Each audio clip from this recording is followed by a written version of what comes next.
அப்பா பொண்ணு உறவுகள். மெல்ல படுக்கையில் புரண்ட தமையந்தி எழுந்து ஜன்னல் அருகே வந்தபோது அதிகாலை விடியலின் லேசான வெளிச்சத்துடன் ஈரக்காற்று முகத்தில் மோதியது. அதை அனுபவிக்க நினைத்த மனதை புறத்தள்ளி ஹாலுக்கு வந்தாள். சின்னவள் இளவரசி சுருண்டு போர்வை குவியலுக்குள் காணாமல் போயிருந்தாள். பெரியவள் ராணி முட்டிக்கு மேல் நைட்டு ஏற்றிய நிலையில் மல்லாந்து படுத்திருந்தாள். ஒரு கழித்து அடக்கமா படு என்று எத்தனை முறை சொன்னாலும் கேட்பதில்லை. மாறாக, போமா, நான் இன்னும் கொஞ்ச நாளைக்கு தான் இங்கே இருக்க போகிறேன். அப்புறம் கல்யாணம் செய்து இன்னொரு வீட்டுக்கு துரத்திடுவீங்க. அது வரைக்கும் என்னை ஏன் இஷ்டப்படி தூங்க விட, எப்போ பாரு குறை சொல்லிக்கிட்டு என்பாள். அதனால் அவளை எழுப்பாமல் துணியை சரி செய்து போர்வையை போட்டி சமையலை நோக்கி சென்றாள். அடுப்பை தொட்டு குமிட்டு காஃபி போட்டு மிதமான சூற்றை ஆற்றி கணவர் கார்த்திகேயனை எழுப்பினாள். அவர் காஃபி குடித்து முடித்ததும், ஏங்க சீக்கிர கறிக்கடைக்கு போய் சின்னவளுக்கு ஆட்டுக்கறியும் பெரியவளுக்கு கூலிக்கறியும் வாங்கிட்டு வாங்க என்றாள். அவள் சரி என்று கிளம்பி சென்றவுடன் அடுக்கலைக்கு சென்று தேங்காய் பருப்பையும் ரிப்பன் பக்காடமும் செய்து வைத்தாள். பின் ஒரு டம்ளர் காஃபியுடன் வீட்டின் வாசலில் உள்ள வேப்ப மரத்தடியில் அமர்ந்தாள். காஃபியை மெல்ல ரசித்து குடிக்க வேப்ப மரக்காற்று வியர்வையை போக்கி புத்துணர்ச்சி கொடுத்தது.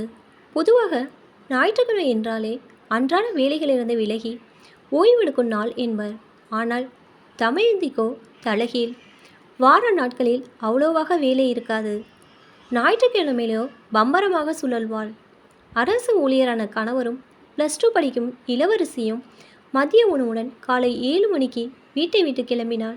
ஸ்பெஷல் கிளாஸ் முடித்து வரும் மகளை அழைத்து கொண்டு இரவு 7 மணிக்கு தான் வீடு திரும்புவர். சென்னை சட்டக்கல்லூரி ஒன்றில் விடுதியில் தங்கி படிக்கிறாள் ராணி. வெள்ளிக்கிழமை இரவு வீட்டுக்கு வந்து திங்கட்கிழமை அதிகாலையில் கிளம்பி விடுவாள். அதனால் அவளுக்கு ஒரு வாரத்திற்கு தேவையான பலகாரங்களை ஞாயிற்றுக்கிழமை காலையிலே செய்து விடுவாள் தமயந்தி. அன்று ஒரு நாள் தான் கணவனும் பிள்ளைகளும் நிம்மதியாக உட்கார்ந்து ஏதாவது கதைகள் பேசி ரசித்து சாப்பிடுவார். ஆனால் தமயந்திக்கோ அவர்களுடன் உட்கார்ந்து பேசவோ அரட்டை அடிக்கவோ நேரம் இருக்காது. நாள் முழுக்க வேலை இருக்கும். மார்க்கெட்டிலிருந்து கணவர் வாங்கி வந்தவற்றை பார்த்து பார்த்து பக்குவமாக சமைப்பது அப்படி ஒரு சந்தோஷம் அவளுக்கு. தமயந்தி வேப்ப மரத்தடி உட்கார்ந்திருப்பதை பார்த்த எதிர் வீட்டு கமலா, என்ன தமயந்தி, இன்னைக்கு என்ன பலகாரம் செய்த என்றாள். தேங்காய் பருப்பி என்று தமயந்தி கூறும்போது தூங்கி எழுந்து வெளியே வந்த ராணியை பார்த்து, என்னம்மா ராணி, காலேஜெல்லாம் எப்படி போகுது என்றாள். அவள், நன்றாக போகுது ஆண்டி என்றதும், எப்போ பார்த்தாலும் உங்கள் அம்மா உன்னை பற்றி தான் பேசிக்கிட்டே இருப்பா. கேட்டு கேட்டு என் காது புளிச்சு போச்சு. அவ்வளோ பாசம் உண்மேல் என்றாள் கமலா. யார், எங்கள் அம்மாவுக்கா? நீங்கள் வேற ஆண்டி, பாசம்னு சொன்னால் அது எங்கள் அப்பா தான் என்றாள். தமையனுக்கு இந்த வார்த்தை புதிதல்ல. சிறு வயதிலிருந்து மகள்கள் இருவரும் அவளிடம் அவ்வளோவாக ஒட்டுவதில்லை. அதற்கு காரணமும் அவளே தான். தமையனுக்கு சிறு வயதிலே திருமணம் ஆகிவிட்டது. கூட்டு குடும்பம். அவ்வளோவாக வீட்டு வேலையை தெரியாத நிலையில் கார்த்திகேயன் தான் அவளுக்கு உதவியாக இருந்தான். மெல்ல வீட்டு வேலையை கற்றுக்கொள்ளும் போதே ராணி பிறந்து விட்டார். பின் 3 ஆண்டுகள இடைவெளியில் இளவரசி பிறந்தார். இந்நிலையில் கூட்டு குடும்பம் தனி குடும்பமாக வீட்டு வேலையை தானும் குழந்தை வளர்ப்பை கணவனையும் ஒப்படைத்தாள். குழந்தை அதிக நேரம் கார்த்திகுடன் இருந்தனால் அவர்களுக்கு அப்பாவை அதிகம் பிடித்து போனது. இருவரும் வளர வளர தங்களது தேவைகள் அனைத்தையும் அப்பாவிடமே கேட்டு பெற்றனர். தவிர்க்க முடியாத சமயங்கள் தவிர மீதி நேரம் அவர்கள் அம்மாவை நாடுவதில்லை. சில நேரங்கள் அம்மா என் நோட்டுக்கு அட்டை போட்டு கொடு, பாடம் சொல்லிக் கொடு என்று கேட்கும் போதெல்லாம் எனக்கு தெரியாது, போய் உங்கள் அப்பா கிட்டே கேளுங்க என்று விரட்டி விடுவார். இதனால் தாய்க்கும் மகளுக்கும் இடையே இடைவெளி அதிகமானது. கடந்த வாரம் கூட அம்மா, நம்ம எல்லாரும் சினிமாவுக்கு போயிட்டு ஹோட்டலுக்கு போயிட்டு வரலாமா என்று இளவரசி ஆசையாக கேட்க, நான் வரல, வேணும்னா உங்கள் அப்பாவை கூட போங்க என்றால், உடனே போய் போய் உன்னை கூப்பிட்டேன் பாரு, எங்களை சொல்லணும், நீங்கள் கிளம்புங்கப்பா என்று ராணி சொல்ல மூவரும் பைக்கில் சினிமாவுக்கு கிளம்பி சென்றனர். அவர்கள் சென்ற பின் ராணியின் துணிகளை இஸ்திரி செய்து மறுநாள் அவள் கிளம்புவதற்கான எல்லாவற்றையும் எடுத்து வைத்தாள். அன்று இரவில் பிள்ளைங்க ஆசையாக கூப்பிட்டா போக வேண்டியதானே, ஏன் இப்படி இருக்கிற என்று கடிந்தார் கார்த்திகேயன். இச்சம்பவத்தை பற்றி யோசித்தபடி இருக்கும் போதே உள்ளே நுழைந்த கார்த்திகேயன், இந்த கறியை மட்டன் பிரியாணி செஞ்சுடு, வஞ்சர மீனையும் இறாலையும் வறுத்துடு, கோழியை குழம்பு வச்சிடு என்றவர், பிள்ளைங்க எழுந்துட்டாங்களா, அவங்களுக்கு சீக்கிரமாக காஃபியும் பலகாரமும் கொடு, 1 மணிக்குள்ளே சாப்பாடு செஞ்சிடு சரியா என்றார். சரிங்க என்று சொல்லி மலமளம் என்று வேலைகளை ஆரம்பித்தாள். தமையந்தி மூவருக்கு டிஃபன் பரிமாறினாள். சாப்பிட்டு முடித்து சிறிது நேரம் பேசி கொண்டிருந்தனர். பின்னர் சமையல் அறையில் பாத்திரங்களை கழுவும் தமையந்திடம் வந்து, அம்மா, உடம்பு ரொம்ப சூடாயிடுச்சு, எண்ணெய் தேய்ச்சி விடு என்றாள் இளவரசி. பாத்திரங்களை துலக்கி மேடை மீது கவிழ்ந்து வைத்தவள் இரு மகளையும் அமர வைத்து எண்ணெய் தேய்த்து விட்டாள். பின் மத்திய சமையலுக்கான வேலைகளை செய்தவளிடம், அம்மா, தலைக்கு சீயக்காய் தேய்ச்சி விடு என்றாள் ராணி. தமையந்திக்கு இருந்த டென்ஷனில், ஏண்டி இவ்வளோ வயசாகுது, இன்னும் தலைக்கு நான் தான் தேய்ச்சி விடணுமா, போய் நீங்களே தேய்ச்சி குளிங்க என்றாள். அதற்குள், ஏன் தமையந்தி அவங்கள திட்டுற, என் பொண்ணுங்களுக்கு முடி நீளமாக இருக்குது, சீயக்காய் தேய்க்க கஷ்டமாக இருக்காதா, கொஞ்சம் தேய்ச்சி விடுமா என்றார் கணவர். தமையந்திக்கு கோபம் எட்டி பார்த்தது. ஏன் சொல்ல மாட்டீங்க, இவ்வளோ நீளமுடியை தேய்ச்சி விடுறதுக்குள்ளே என் கை அசந்து போயிடுது, இதில் இவங்க குளித்து முடிச்சு வரும்போது சாப்பாடு தயாராக இருக்கணும்னு வேற சொல்கிறீங்க, என்னால் முடியாதுங்க, வேணும்னா நீங்களே உங்கள் பொண்ணுங்களுக்கு தலையை தேய்ச்சி விடுங்கள் என்றான். சரி, நானே தேய்ச்சி விடுறேன் என்று மகள்களை கிணத்தடிக்கில் அழைத்து போனார். ஒரு மனையை போட்டு அதில் ஒவ்வொருவராக உட்கார்ந்து வைத்து முடியை துணி துவைக்கும் கல்லில் பரத்தி வைத்து சீயக்காய் தேய்த்துவிட இருவரும் குளிக்க சென்றனர்.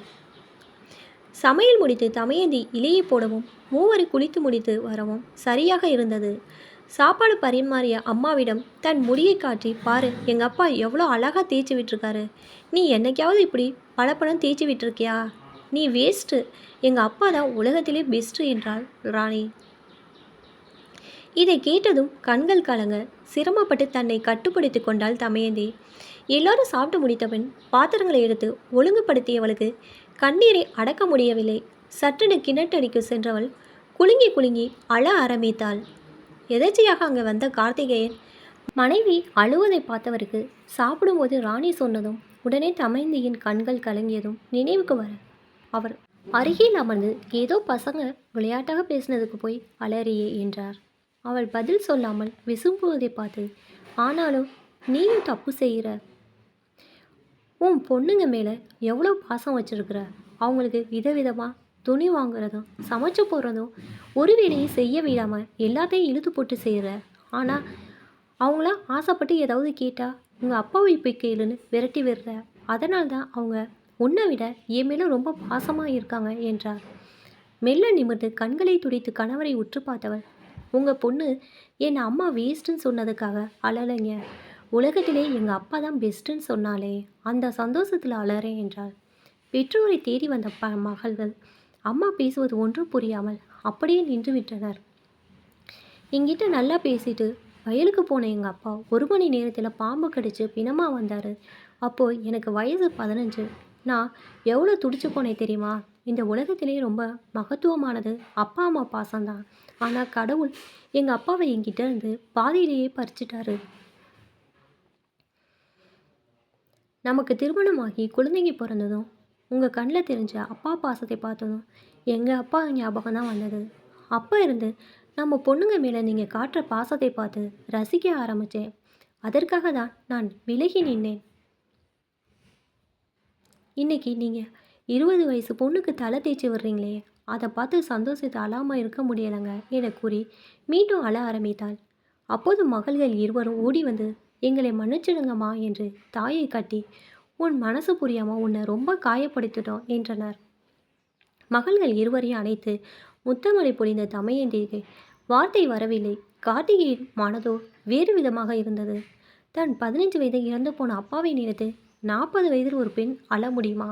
இத்தனை வருஷங்களாக தன் வாழ்க்கை ஓட்டத்தில் தன் அப்பாவின் பாசத்தை அனுபவித்து வாழ்ந்து வந்திருக்கிறாளே, இதற்கு என்ன காரணம்? இவள் அப்பா இவள் மேல் வைத்திருந்த அன்பு, பாசம், அக்கறை தான் காரணம்.